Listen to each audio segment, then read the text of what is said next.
This is the Clear Money Talk podcast, offering up creative solutions for your retirement future through education, choice, transparency, and empathy. Now, your host, CEO and founder of Clear Financial Partners, Tim Claremont. Welcome to Clear Money Talk. I am your host, Tim Claremont, CEO and founder of Clear Financial Partners, located here in the Portland, Oregon area. And I am excited, as always, to join you with the wondrous, illustrious, amazing Tyler Andrews. Tyler, you can keep going. I always love the intros, Tim. So thank you. You really boost my ego. Confident that I could bring lots more adjectives to bear. I appreciate that. I can do the same for you too. It's good to be here. It's good to be in the podcast studio. We're excited for this one. Yeah. No, it's always fun to talk about whatever the question is that the question of the day. If you have any questions and you want to get them answered on the show, please don't hesitate to send that question in. You can always email us. Our email is admin, like for administration, ADMIN, at clearfp.com. That's CLEAR, F as in Frank, P as in Peter.com. And if you send us emails like, hey, Tim, we'd love to have you answer this question on the air, that'd be great. We'd love to have some questions come in from the listeners and see what you're interested in having us answer. But today, our question that we're going to tackle is, how much money should I keep in the bank? We get that question periodically, and a lot of clients, I think, are wondering it, even if they don't verbalize it to us all the time. Especially with things changing this last couple of years, interest rates are just not where they used to be. Yeah, we had about 20 years of interest rates being so low that most people were trying to keep the bare minimum in the bank because they just weren't making any money. Those interest rates were just ridiculously low, zero, in fact, in many cases, 0.25% in some savings accounts for a long, long period of time. Yeah. Now that interest rates have gone up so much, maybe the answer's changed. Maybe it's worth reevaluating, and we'll discuss all those pros and cons a little bit on today's show. So, anything, Tyler, you want to throw in as it relates to this topic? Not at the moment. No, I'm sure things will come up. It's funny, actually. I was with some friends yesterday, and we were talking about Clear Money Podcast, and they were like, yeah, we're big fans. They're like, how do you and Tim come up with the topics? I'm like, we come up with the topics 30 seconds before we start recording the podcast because it keeps it fresh, it keeps it funky, it doesn't give us a lot of time to plan, and you get the very natural responses from us about what we're talking about for the day. So, cool. Case is the point with this one. Yeah, we're gonna have fun and dive into this. 10 minutes ago, we didn't know what we were going to answer for you today. Correct. So we just came in, looked at a list, and said, all right, we'll go with that one today. So if you have those, that's why we love to hear actually what you want to hear. So if you have those, send us an email, let us know the questions you want to answer. But I do think a lot of clients are wondering this: how much money should I keep in the bank? And when you think about keeping money in the bank, it really kind of comes from a couple of different places. There's a lot of times people are feeling like, I want to keep a certain amount of money in the bank because that's the money that I know I can get my hands on. And that's all about liquidity. It's all about how quickly you can get your hands on something. If you can go to the bank and you can take the money out, maybe go to an ATM machine, take a withdrawal out, get your hands on that cash. That's the liquid money. You know you can get your hands on it. You know you can do whatever you need to do with it, and you can cover whatever expenses might pop up. So usually that relates directly to what we refer to as your emergency money and your fund money. And often we'll call your emergency money your guilty bucket, and your fund money is your guilt-free bucket. And it's okay to have those in separate accounts at the same bank. So when you think about emergency money, how much money do I need for emergencies? That sub-question, if you will, goes directly to answering the question of how much money should I keep in the bank. If the bank is your safe place, if it's where you like to keep your money safe for emergencies, then you should make sure you have at least your comfort level amount in that safe place. Now, if your safe place is a coffee can with cash in it buried in the backyard, or a giant safe that you keep somewhere, or even a safety deposit box in some location, that's fine. Whatever your safe place is fine.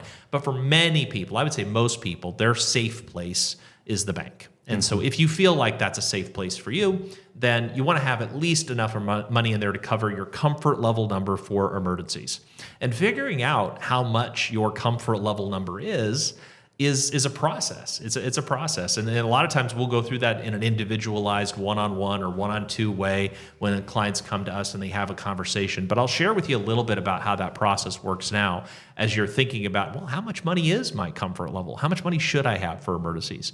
And there are a lot of different opinions out there, anywhere from 3 months of living expenses to a whole year of living expenses. liquid and safe for emergencies. And what I've discovered over the last 26 plus years of doing financial planning with clients is there is no right answer for this one. Mm-hmm. It is a personal, subjective, gut check answer. And to figure out the answer to that, I usually take clients through this process. I'll say, all right, I want you to pretend for a moment that you've got, let's say for most people listening to this podcast right now, I would say $100,000 is probably a pretty big number for a lot of people listening to this. Now, for some people, that's not a very big number, but the majority of people, 100 grand sitting in the bank in a liquid account, not making any interest. I want you to pretend it's not making any interest, is probably enough to cover most emergencies for most people. It's probably more than enough. And if you start with a high number like that for most emergencies for most people, and then you start to do a gut check, you kind of close your eyes and you say, do I feel comfortable at $100,000? And if you do, great, that's fine. Now subtract 10,000, now you're at 90. Do I still feel comfortable? Subtract 10 more, I'm 80 now. Do I feel comfortable? Go all the way to 50. Do I feel comfortable at 50? A lot of people might feel comfortable at 50. Yeah, some people might start to get a little uncomfortable. You got to check your own gut. Keep going. Subtract 10 more, you're at 40. Do you still feel uncomfortable, or do you feel comfortable? 30. Now start subtracting by fives. 25, 20, 15, 10. At some point, your gut should start to feel a little uncomfortable. That's what you want to listen to. You want to listen to your gut. As soon as you started to feel uncomfortable, like, man, if that's all I had, liquid and safe in the bank, I'd feel very uncomfortable. Add the last number back that you subtracted. Add the 5 grand or the 10 grand back, wherever you were at in the process. That is your comfort level number. You want to be right at the threshold of your gut starting to feel uncomfortable on your guilty bucket for your emergencies. And the reason we want to be right at the threshold is we know that if you had $1 million sitting in a bank account at 0% interest, you should feel uncomfortable that you're not making any money on it, right? You should be making money on that account. Yes. You need to be doing something better with that money than earning 0% and having it sit there. So there is certainly a too much in the bank scenario. Not enough in the bank scenario is what the majority of Americans, I would say, suffer from. And so figuring out what is that right number, just get to that comfort level number and then keep that there. Again, we call that your guilty bucket. We call it your guilty bucket, not because you should feel guilty that you have it, not that you should feel guilty necessarily if you don't have it yet, get up there as quick as you can. But once you have it and you start having emergencies that pop up and you have to dip into it, you want your gut to feel that uncomfortable feeling that you just felt when we went through the exercise to say, I feel guilty, I feel uncomfortable, so that way the next month or two, you work really hard out of your paycheck to replace that savings account number and get it back up to your comfort level amount of money. That way you can maintain that comfort level portion of your assets in your emergencies. Now that's totally separate from your fund money.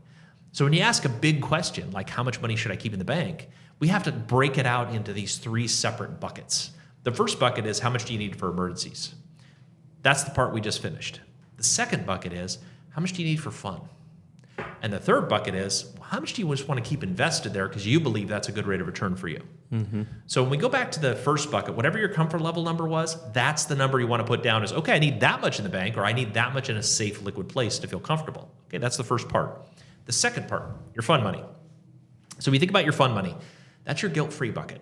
That's your, I want to go on a trip. I want to buy another car. I want to buy a watch. I want to give my money away to charity because I just want to make a big charitable contribution. I want to pay for my kids' college education. That's a generous donation that you're giving to your children. That's fine. All of these are examples of fun money. Now, whether you have fun or not, paying for your kids' college education is up to you. Hopefully you do have fun with it. But the point is, it's your guilt-free bucket. And there's no rules to how much money you should have there or shouldn't have there. I just recommend that you have a separate guilt-free bucket to cover those unexpected expenses of things that you really want to do for fun, to enjoy life and to have balance in life. So there's no right or wrong to that number. You need to identify what are the fun things you're going to spend some money on. Maybe for you, you've got some college education expenses going on right now, or maybe you've got a wedding to pay for, or you've got a car that you want to buy in the very near future. Those are all examples of good reasons to have a certain amount of money set aside there to cover those expenses. But only you know what those are. So nobody else can tell you, oh, that's too much money in the bank or not enough in the bank. Nobody knows how much money you want to have for fun. And if you're going to have all that fun in the next 6 to 24 months, you probably should have it somewhere safe and liquid so you can get your hands on it.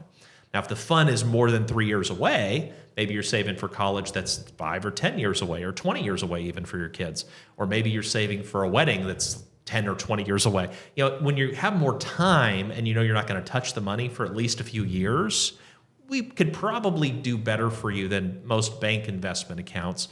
Just discussing some other alternatives might be good for you. But if you know you're going to spend the money on fun items within the next 6 to 24 months, you should probably have at least that amount of money in the bank as well. Mm-hmm. So that completes bucket 2, your guilt-free bucket.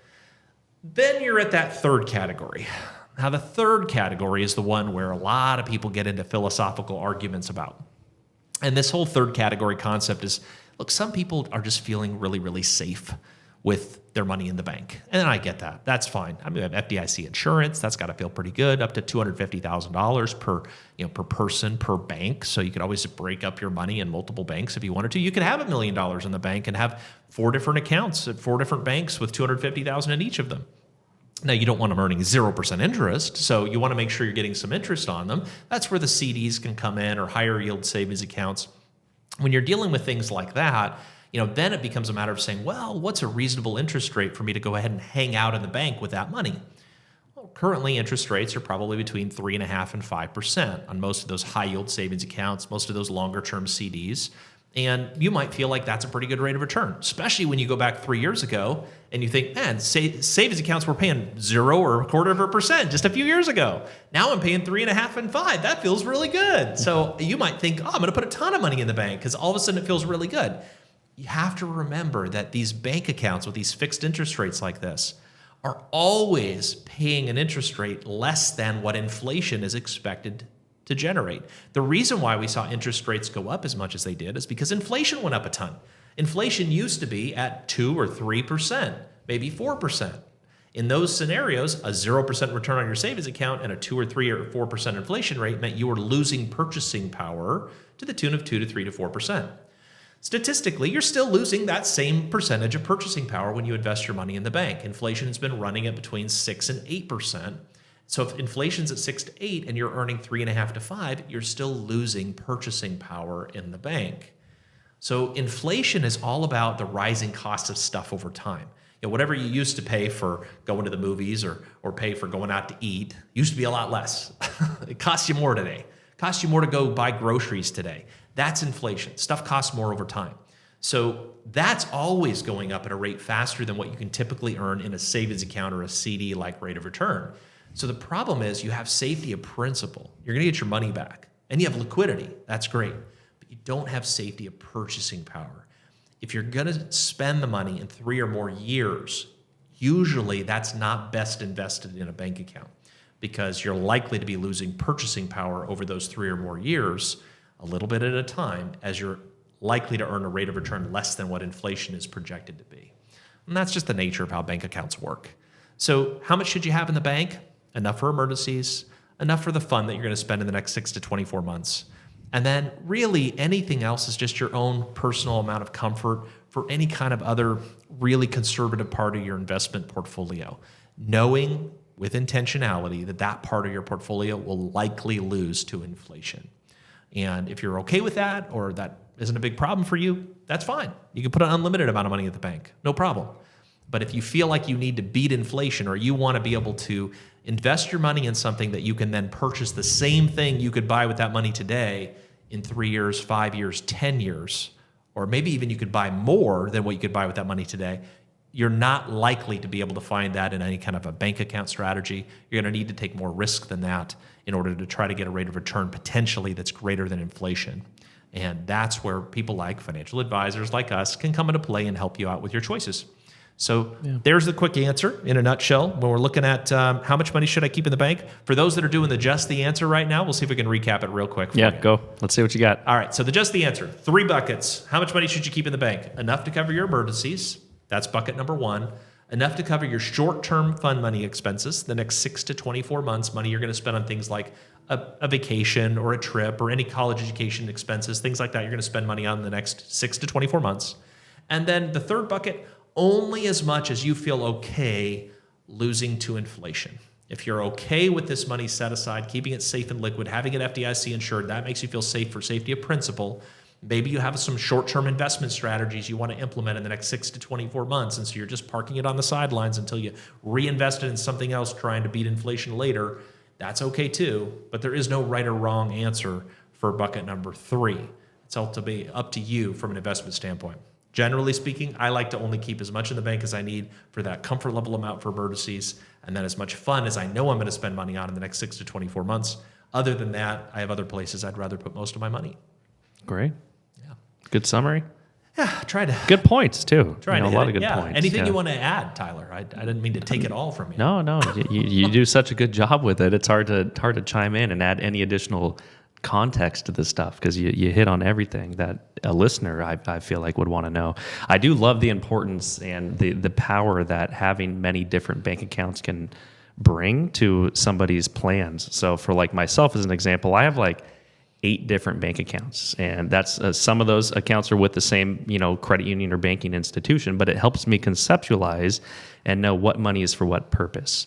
And I often see friends, family, people that come into our office doors asking for advice, sometimes having all of their money in one account, whether that's a checking or a savings account at one bank. And then in their head, it's tough for them to separate what's my money set aside for just current expenses, day-to-day, week-to-week expenses? What's my money set aside for emergencies? What's my money set aside for trying to achieve a little bit of a higher rate of return in an FDIC insured account? Those 3 buckets that you were talking about, instead of having it in 3 buckets, they have it in 1 bucket. And then it's hard for them to remember how much is for what purpose. So I thought, separating into those buckets, whether it's all at one bank in different buckets or with different banks or whatever that looks like for you, I find to be a very powerful strategy that can be very helpful for a lot of people. It's a great value add, Tyler. Yeah. I agree. Yeah, the more you can align purpose with each one of your accounts, correct, the better off you'll be. Yeah. That includes bank accounts as well as investment accounts. Yeah. What is the money invested for? If you don't have an answer to that, you probably need to get some clarity and some guidance and make sure it's invested with purpose, because being on the fence about not knowing what you're investing it for tends to leave money on the table. Usually you are missing out on opportunities that you could otherwise be taking advantage of if you identify what the money's for. Correct. And that's a great area where we can give you a hand. So 100%. Yeah. Have purpose with everything we do. All right. Fun part? Well, Yeah. that was fun. Yeah, I mean, that's it was always fun. Always is. But now it's Stump the Nerd time. All right. Trivia. Stump the nerd. So that's All right. particularly fun. I'm owning my nerddom. I'm going to put my nerd glasses on. Yeah, go for it. Okay. All right. Go ahead. Are you Go seeing ahead. through walls I'm now, ready. Clark Kent, with your glasses on? No, not through walls. No, not yet, but I can see better. Okay. Okay, good. In the spirit of the holiday, President's Day today, we got a president's-oriented trivia question for you. Oh, good. We're recording this on President's Day, so by the time you hear this, President's Day is already gone by. If you were really looking forward to it in 2024, I'm sorry you missed it, but it was fun for us, so we're having a good time. What do you got for me? All right. With the difference of only 113,000 votes, between which 2 candidates is the closest election in presidential history? Oh, with 113,000 votes? Yeah. It sounds like a big number, but I guess in the grand scheme of things, that's pretty close for a race, I would imagine. Percentage-wise, I mean, that actually, I just keep remembering the whole hanging Chad issue with Florida and the Gore versus Bush Jr. race. And I feel like that might have been closer than any of the other races. I sure felt really close when we were all waiting for too close to calls happening on, with Florida and all that stuff. So I'm going to guess that one, but I couldn't tell you. And then again, with the population differences, 150 years ago, 113,000 difference in votes might have been, much more significant as a percentage of the population than it is today. So I'm going to guess the Bush versus Gore and see what happens. That's a great guess. Not the correct answer. All right, yeah, give it to me. What's the right answer, Tyler? Educate us. Yeah, Richard Nixon and John F. Kennedy. Oh, okay. Wow, Yeah. I didn't realize it was that close. I mean, two. I was a little young. I missed that. I was quite quite born young. in '76, Yeah. so I was. I missed that boat myself. Not very aware of that particular race. So, the history is what it is. It's exactly. It's history. pretty It's a history lesson. Yeah, no, it's great. Well, thank you for the insight, the trivia. Yeah. So you've stumped the nerd officially today. I wonder how close it was with the maybe in Florida. We're gonna have to go Google it. Yeah, we're gonna have to check it out and see how close it was. I wonder, as a percentage of the population, if it was closer. If it was tighter than rather than votes. That's what it is. Yeah. Statistics are what they are. So. All right. Thank you all very, very much for listening, as always, to Clear Money Talk. Hope you enjoyed today's podcast, and we'll look forward to answering more money-related questions for you in the future. As always, if you would like to schedule a 15-minute Get Acquainted call, that's how you initiate a conversation with us. It's how you initiate a potential relationship with us. There's no expense, no obligation. You just give us a call, 503-579-1000, and say, you know what, I'd like to have a talk with Tim for 15 minutes and see if there's anything that we might be able to do to help you out. And we'll just take it from there. No pressure, no obligation, no cost. I look forward to talking to you soon. Investment advisory services are offered through Clear FP Advisors, LLC, or Registered Investment Advisor. Securities are offered through Clear FP Securities, LLC, member of FINRA IPC. Exposure to ideas and financial vehicles discussed should not be considered investment advice or a recommendation to buy or sell any financial vehicle.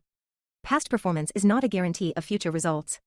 Investments may fluctuate and when redeemed may be worth more or less than when originally invested. Financial professionals are not licensed in all 50 states. To find out if Timothy Claremont is licensed in your state, please contact his office. Clear FP Advisors, Clear FP Securities, and Clear FP Life LLC are not affiliated with nor endorsed by the Social Security Administration or any other government agency and does not provide tax and/or legal advice. Annuity guarantees rely solely on the financial strength and claims-paying ability of the issuing insurance company. By contacting us, you may be provided with information about insurance and annuity products offered through Clear FP, LLC NPN number 194283777 and or Clear FP Securities NPN number 197499604. Any discussion of general investing strategies or specific securities are for conversational purposes only and should not be taken as a guaranteed endorsement or recommendation.